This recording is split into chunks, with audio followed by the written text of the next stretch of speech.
Düşünün ki tarihin en büyük gezginlerinden birisiniz. Neredeyse 30 yıl boyunca dünyayı karış karış dolaşıp evinize dönmüşsünüz. Herkes artık durulacağınızı, dinleneceğinizi zannederken sizin aklınızda tek bir şey var, son bir macera.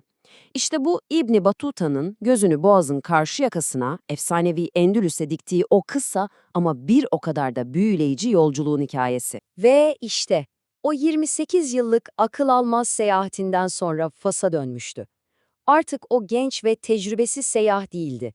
Deneyimli bir bilgin, sultanın meclisinde yeri olan saygın bir isimdi. Ama içindeki o gezgin ruhu bir türlü durmuyordu.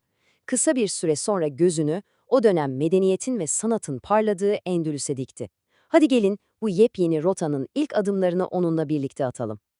Ama yola çıkmadan önce yaptığı çok dokunaklı bir şey var. Memleketi Tanca'ya dönüyor ve yıllardır görmediği annesinin kabrini ziyaret ediyor. Bu onca yoldan, onca maceradan sonra bile köklerine ne kadar bağlı olduğunun sessiz bir göstergesi aslında. İşte bu kişisel vedalaşmanın ardından artık Endülüs'e geçeceği liman kenti Septe'ye doğru yöneliyor. Ve işte şimdi asıl macera başlıyor. İbni Battuta, Endülüs toprağına ilk adımını Akdeniz'e meydan okurcasına dikilen o efsanevi Kaya Kalesi'nde atacak. Gelin şimdi onun gözünden gördüğü kalelerin sağlamlığına ve şehirlerin zenginliğine yakından bakalım. Endülüs'teki ilk durağı Cebel-i Fethi, yani bizim bugün bildiğimiz adıyla Cebeli Tarık. Burası öyle sıradan bir kale değil. İslam dünyasının Avrupa'daki en stratejik, en önemli savunma noktalarından biri. Karşısına çıkan o heybetli manzara daha ilk anda onu adeta büyülüyor. Şu sözler, hissettiği o yoğun duyguyu ne kadar güzel özetliyor, değil mi? Kalenin heybeti, savunma yapıları ve tabii ki buranın Hristiyan krallıklarına karşı bir sınır kalesi olmasının getirdiği o manevi atmosfer onu o kadar derinden etkiliyor ki bir anlığına tüm seyahatlerini, tüm dünyayı unutup ömrünün sonuna kadar burada bir muhafız, yani bir murabıt olarak kalmayı diliyor. İnanılmaz bir his bu. Cebeli Tarık'tan sonra rotasını Sarp konumuyla adeta bir kartal yuvasını andıran Ronda'ya çeviriyor. Burası için İslam kalelerinin en sağlamı diyor.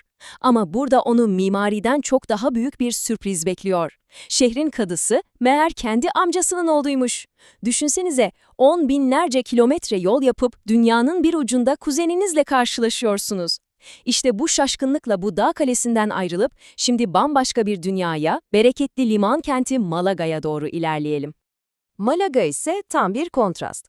Burası bir savunma değil, bir refah merkezi. İbn Batuta'nın notları adeta şehrin canlılığını resmediyor. Dünyada eşi olmadığını söylediği yakut renkli narlardan, doğu ve batıya ihraç edilen incirlerden, altın suyuyla bezenmiş seramiklerden bahsediyor. Yani anlıyoruz ki Endülüs sadece bir savaş meydanı değil, aynı zamanda inanılmaz üretken ve zengin bir medeniyet. Hatta şehrin Ulu Camisi'nin avlusundaki o güzelim portakal ağaçları bile onun dikkatinden kaçmıyor. Ama tabii bu zenginliğe giden yollar her zaman tekin değil. Malaga'ya yaklaşırken bir grup atlıyla karşılaşıyor ve onlarla yola devam etmeyi düşünüyor. Fakat bir anlık tereddüt, belki de bir içgüdü, onlarla gitmekten vazgeçip geride kalıyor. İşte bu karar kelimenin tam anlamıyla hayatını kurtarıyor. Çünkü ondan hemen önce yola çıkan o grup pusuya düşürülüyor ve hepsi esir alınıyor. İbn Battuta hayatta kalmanın ne kadar ince bir çizgiye bağlı olduğuna bir kez daha tanık oluyor. Ve şimdi yolculuğunun zirve noktasına, Endülüs medeniyetinin kalbine, o mücevher gibi parlayan şehre geliyoruz. Gırnata.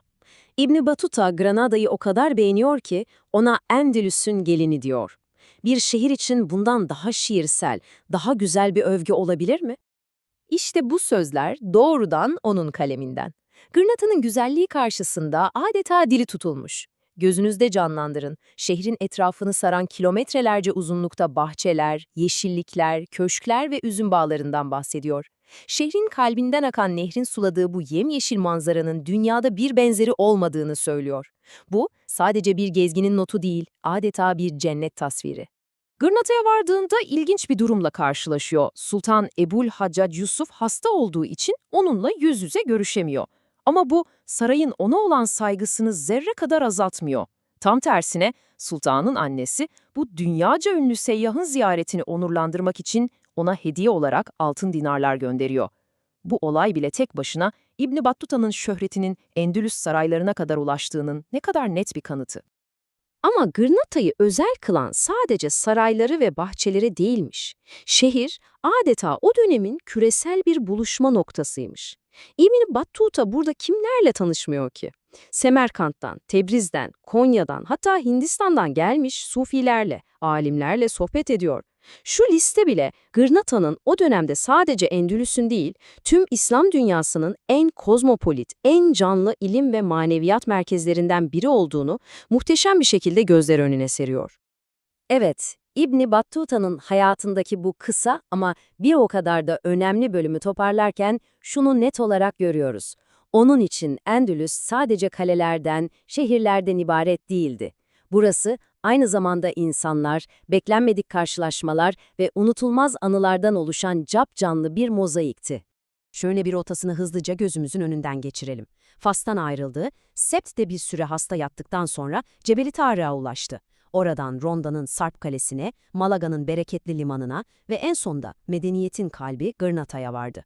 Dönüşünü de yine aynı rota üzerinden tamamlayarak bu kısa ama unutulmaz serüveni noktaladı. Peki, bütün bunları dinledik. 700 yıl önce yaşamış bir gezginin bu gözlemleri bize bugünün insanına ne anlatıyor? Belki de en çok tarihin sadece savaşlardan ve tarihlerden ibaret olmadığını hatırlatıyor. Bize bir zamanlar farklı kültürlerin bir araya geldiği, ticaretin, bilimin ve sanatın yeşerdiği, küresel bağlarla dolu capcanlı bir dünya olduğunu gösteriyor. İbn Battuta'nın günlüğü işte bu kayıp dünyaya açılan eşsiz bir pencere.